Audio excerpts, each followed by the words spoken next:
Le message est passé, non? Ah, je veux trop un bébé métis, hein. Ah ouais? C'est marrant ça. Tu t'es éduqué sur le colorisme? Tu t'es éduqué sur le racisme? Tu t'es éduqué sur l'esclavage? Tu t'es éduqué sur le colonialisme? Si la réponse est non, dis plus jamais « Je veux trop un bébé métis !» En fait, un bébé métis, c'est pas une poupée, c'est pas un jouet, c'est pas un truc qu'on rameute, qu'on montre aux gens. C'est pas un trophée. Franchement, je sais pas c'est quoi cette espèce d'obsession des personnes blanches à vouloir un bébé métis. En fait, il y a plein de problèmes avec cette mentalité. Je pense qu'il n'y a pas que les femmes ou les personnes blanches justement qui veulent de métis. Il y a aussi les femmes noires qui veulent des bébés métis. Donc c'est dans les deux sens. Dans le sens des blancs, je pense qu'il y a une... Comment dire ça? Les noirs sont plus honnêtes. Quand on dit les noirs, on va mettre tout le monde dedans. Non. Les jeunes hommes noirs urbains sont à la mode. Je ne sais pas comment dire ça. Ce que je dis là, c'est juste moi et ma constatation. Évidemment, il n'y a pas de données scientifiques derrière. Donc, il n'y a que moi, Maxon de Pazou, je donne mon avis par rapport à ça. Mais l'impression que j'ai, c'est depuis, grosso modo, 5 ans, grosso modo, il est apprécié. On aime bien le jeune urbain noir, il est cool.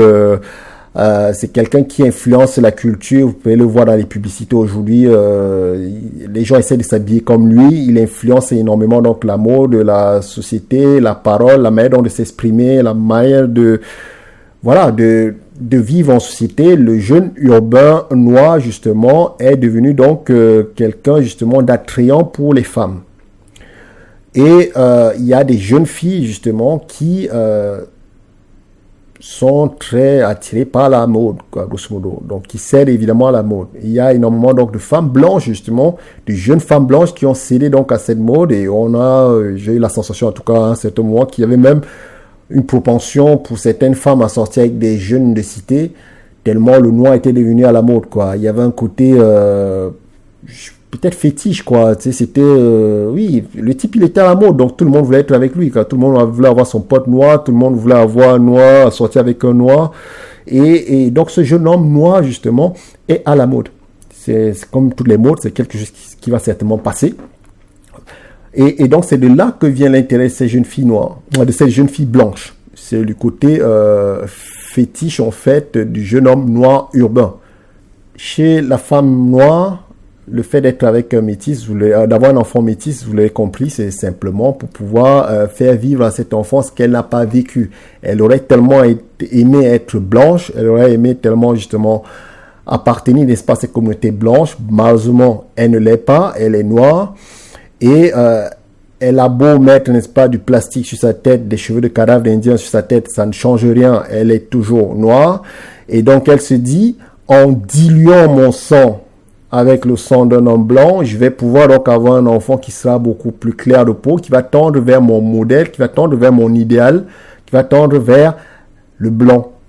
Et donc, il y a ce complexe d'infériorité, n'est-ce pas, des femmes noires qui irriguent justement cette tendance, n'est-ce pas, aux métis. Elles aussi, elles veulent des métis. Donc, chez les blanches, en fait, c'est la mode. C'est un truc qui fait partie de l'époque.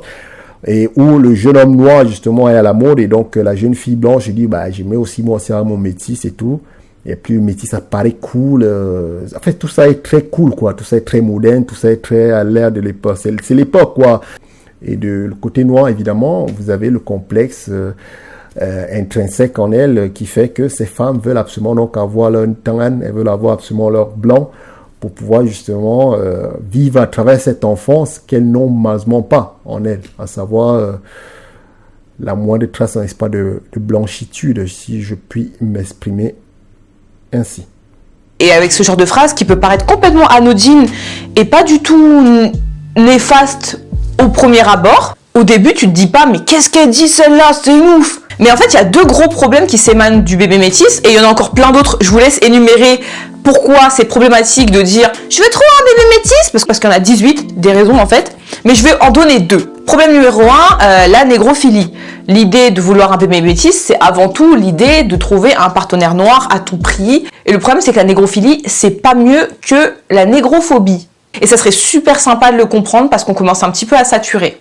Je vous laisse aller voir sur internet ce que c'est que la négrophilie et pourquoi c'est un problème, c'est-à-dire l'hypersexualisation des personnes noires et afrodescendantes de manière plus globale.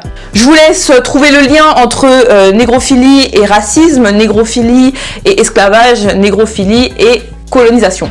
Et évidemment, comme j'ai dit le mot négrophile et racisme, cette vidéo sera démonétisée. Et ça fait pas trop plaisir. Et le problème, c'est que les personnes blanches qui veulent un bébé métis, bien souvent, ce sont les personnes les moins éduquées sur le racisme. Il y a personne qui va te blâmer parce que tu es enceinte d'un bébé et que l'enfant va naître métis. Ok, d'accord, super, cool. C'est pas ça le souci. Le souci, il est que quand tu es une personne blanche, il va falloir comprendre que tu vas mettre au monde un enfant qui va être victime de racisme, qui va être victime de discrimination, qui va être victime de rejet, qui va peut-être vivre du harcèlement scolaire à cause de ça, qui va peut-être se voir refuser des appartements, des boulots, et même peut-être se faire rejeter par des filles ou des garçons parce qu'il est ou elle est trop noir, ou au contraire va se faire littéralement fétichiser parce qu'il est clair ou plus foncé,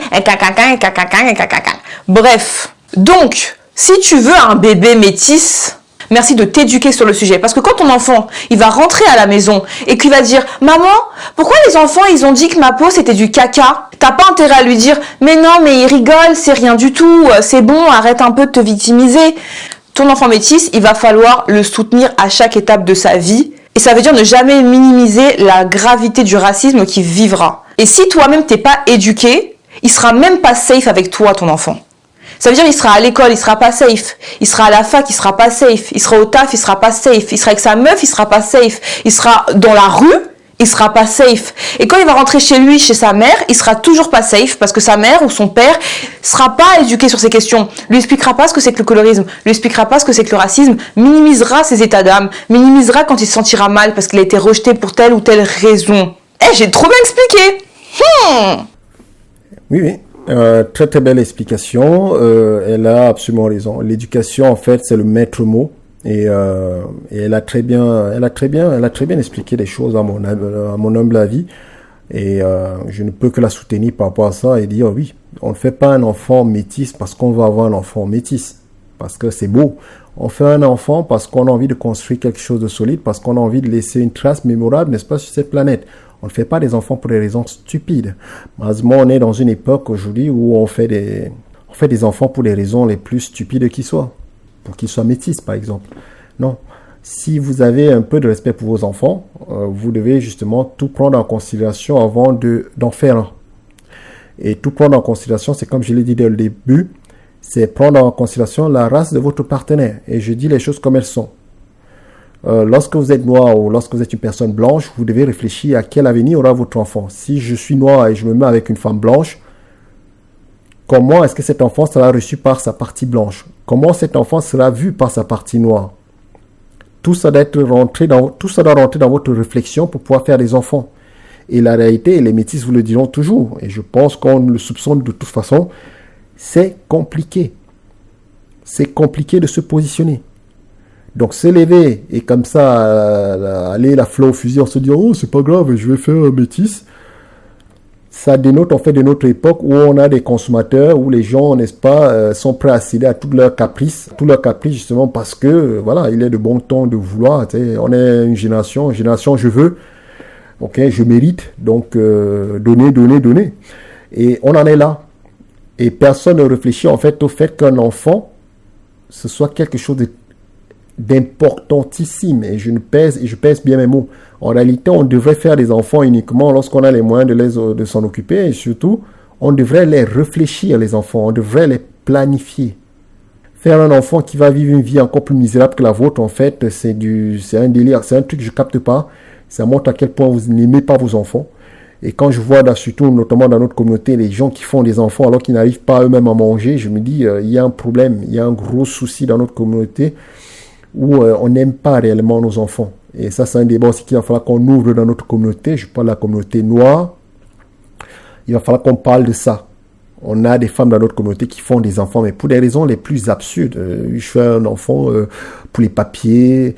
Et on se dit, mais cet enfant, il va grandir. C'est un être humain. Je veux dire, c'est pas une chèvre, quoi. C'est pas une chèvre. Même la chèvre, elle grandit. C'est bête ce que je viens de dire. C'est pas un sac qu'on achète, quoi. C'est un être vivant. Donc, une fois que vous avez vos papiers, il va falloir s'occuper de cet enfant. Cet enfant va grandir sans l'amour de son père. Donc, mère célibataire, avec toute la réalité des mères célibataires. Un enfant qu'on ne voulait pas réellement, parce que vous n'avez jamais voulu de cet enfant. Vous vouliez des papiers. Donc, vous allez détester le père, parce que c'est crétin. Quand il a craché, il vous a fait un gosse. Mais vous ne l'aimez pas du tout. Donc, cet enfant, vous allez rejeter toutes vos frustrations sur cet enfant. Et cet enfant est parti pour être un bon voleur, ou un tueur, ou un... peu importe. Mais il n'est pas parti pour gagner dans la vie. Ça va être compliqué pour lui. Et on a des générations et des générations d'enfants qui sont grands, qui sont élevés justement dans cette perspective, où on fait des enfants pour les raisons les plus ineptes qui soient. Pourquoi? Parce qu'on est dans la consommation, je veux des papiers, je veux un métis parce que c'est beau, c'est blanc, ses cheveux sont soyeux, je vais pouvoir les toucher, je vais pouvoir montrer à mes collègues ou à mes amis comment les cheveux de mes enfants, n'est-ce pas, sont lisses et soyeux et patati patata. Et je vous garantis que nos femmes, justement, sont perdues et qu'il y en a beaucoup qui font des enfants pour les raisons. Il y a même des femmes qui font des enfants juste pour retenir des mecs. Je ne vous apprends rien. Il y a des femmes qui font même des enfants et ne savent même pas pourquoi elles font ces enfants. Elles couchent avec un mec un soir, le mec qui n'a pas mis de capote, pape, le gosse ça, je ne veux pas avorter, la religion l'interdit. Le mec, tu ne connais ni Ève ni d'Adam, tu ne sais pas si ses grands-parents, n'est-ce pas, étaient des fous, et tu vas faire un enfant avec lui. La génétique, ça compte. Faire des enfants, c'est la chose la plus importante que vous puissiez faire sur cette planète. Or, le droit a été donné à n'importe quel chrétien aujourd'hui de faire des enfants. Et on assiste donc à une génération donc de dégénérés qui font des enfants pour tout et n'importe quoi, et notamment parce qu'ils veulent des enfants métis. Et donc, vous arrivez donc dans la rue et vous avez des couples absolument improbables. Vous avez des vieux blancs crasseux qui sont avec des jeunes filles noires. Et j'ai mon tangan, j'ai mon blanc. Et tu regardes, tu dis, mais qu'est-ce que tu vas foutre avec ce mollusque? Je dis, qu'est-ce qui te prend? T'as des jeunes noirs là, tu vois, avec les femmes, les mecs qui sortent avec des 33 tonnes, mais qu'est-ce que tu fous avec ce tonneau, mon pote? Je dis, comment est-ce que tu peux accepter d'unir tes gènes avec ça, quoi? Pour revenir à son discours d'origine, elle a absolument raison. Et je félicite sa clairvoyance par rapport à cela. On ne fait pas des enfants parce qu'on veut des métis. On fait des enfants avec un homme parce qu'on aime cet homme foncièrement, parce qu'on aime le patrimoine génétique de cet homme, parce qu'on aime ce que cet homme apporte sur la table et qu'on a envie de unir son destin avec quelqu'un, parce que cet enfant, le fruit de votre amour, n'est-ce pas, sera aimé jusqu'à la fin de ses jours. Pas parce qu'on va avoir des papiers ou parce qu'on va avoir des cheveux soyeux à caresser le soir lorsqu'on s'ennuie.